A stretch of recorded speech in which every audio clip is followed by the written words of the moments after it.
Good morning, first grade artists. Today we're going to start in on our second remote project of the year, and this one is all about the most important thing in art, which are lines. And here is an example of the finished artwork that we're going to be starting today. So lines are the most important thing in art because they really make everything in the universe. In fact, they even make the letters in our alphabet.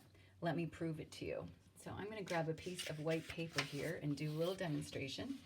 So I can't even write the word lines without starting with a line. Check this out. Line, line, line, line, line, and line.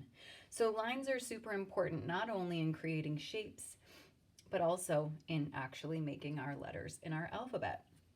Lines can move in 3 different directions. They move from side to side or horizontal. They also move up and down or vertical, and they move at an angle called diagonal. Today, we're going to be learning about different lines, learning how to make them, and we're also going to be learning about how lines tell a story or give meaning to your artwork. So, let's take a look at that. Just going to brainstorm for a little bit, a couple different types of lines, and I want to show you what I mean about lines giving meaning. So for example, if I make a line that looks like this, a zigzag that goes up and down, when it goes up and down, it kind of looks like a lightning bolt. In fact, if I make a bumpy line at the top, I bet it even more looks like a lightning bolt. So zigzag, when it goes up and down or vertical, looks like lightning. But if I change the direction of that line, so here comes a zigzag that is moving from side to side instead, or horizontal. Now this one looks like mountains. In fact, I can make it actually look even more like mountains if I use another zigzag line. Now they look like snow-covered mountains. Now what if I were to take that same line, but this time make it diagonal?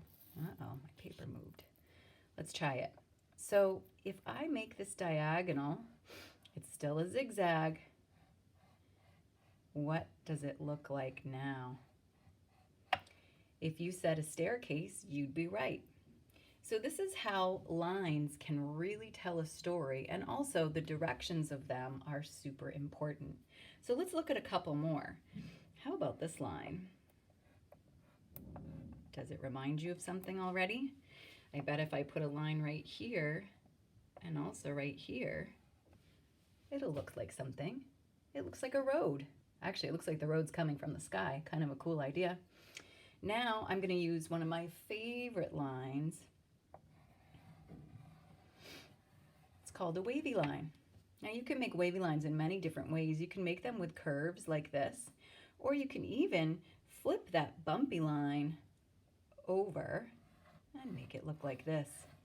Or my personal favorite, I like to make big crashing ocean waves. Some more lines that I really like to make.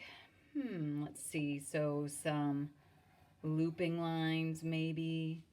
Ooh, or I know, one of my personal favorites.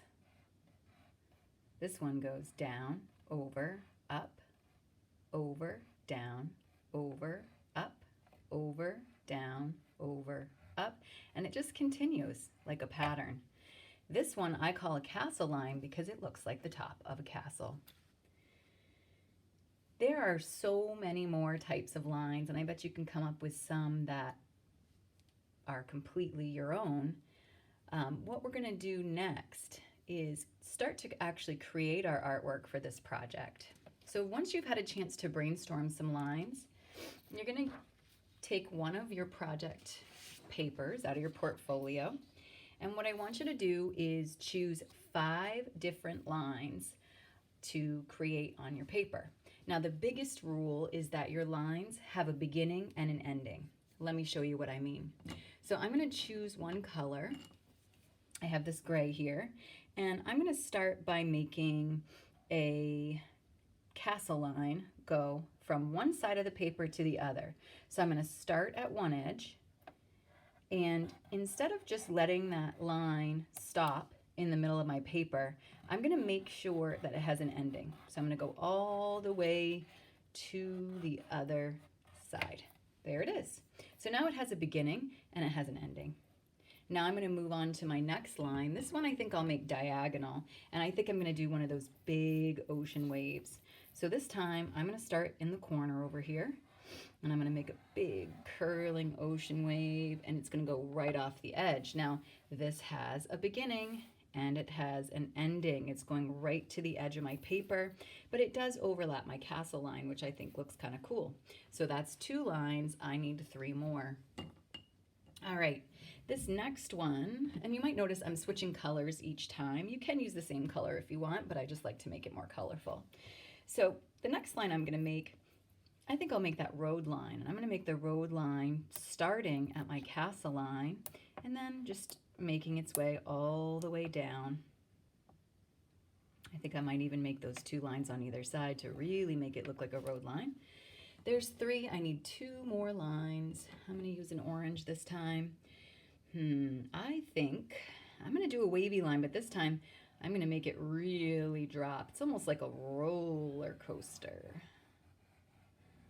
Almost looks kind of like slime in a way, which I like. All right, so I've got 1, 2, 3, 4 lines, so I only need 1 more. All right, now for this next one, I'm just going to make a straight line that goes all the way from the edge of my paper over here, so it has a beginning, and then it's going to stop right at the tip of my wave here, right there. Now I have 5 lines, and my artwork is ready to color. So what you're going to do next is you're going to take a look at the different shapes that you've created. I see one shape up here, I see another here, and then in here and here. The road makes its own shape, and then here, here, and here. There's even a teeny tiny shape if you look right in here. Each of those shapes is going to be colored a different color. So let me show you one that I've already started coloring. Or actually, you know what I'd like to do is kind of do a demonstration of the coloring first. So I know that I have, let's say, this shape right here. So I'm going to take a color, and what I like to do first to make sure that I'm going to stay in the lines is I just come along the edge, going nice and slowly, following the edge of the line. Now that I've done that, I can color a little bit more quickly because I know I'm not going to go off my edges. If you color back and forth, and all in the same direction, it makes your colors look smoother and cleaner when you're all done. So it looks like solid color. So back and forth until all of the white has disappeared. Now, sometimes students like to press down really hard on the crayon and make their colors really dark. Or you can go lightly with your crayons and go a little, make a lighter color. That's okay too. So there is my orange shape now, and I'm ready to move on to my next one. So let me show you what I was talking about with my other example. So here's one that I did a while ago, and you can see that I've started to color in different shapes. Each one is a different color. So switching colors each time. I've got a few more shapes here to color. 1, 2, 3, 4, this little guy, 5, 6, 7. So I've got those shapes to do. And then I'm just going to keep carefully coloring until all the shapes are colored in. So that example that we started out with might make a little bit more sense to you now because you can see that it is completely colored. You can see all the different lines that created the design, but it creates these really cool shapes. So this is the artwork that we're going to be doing next.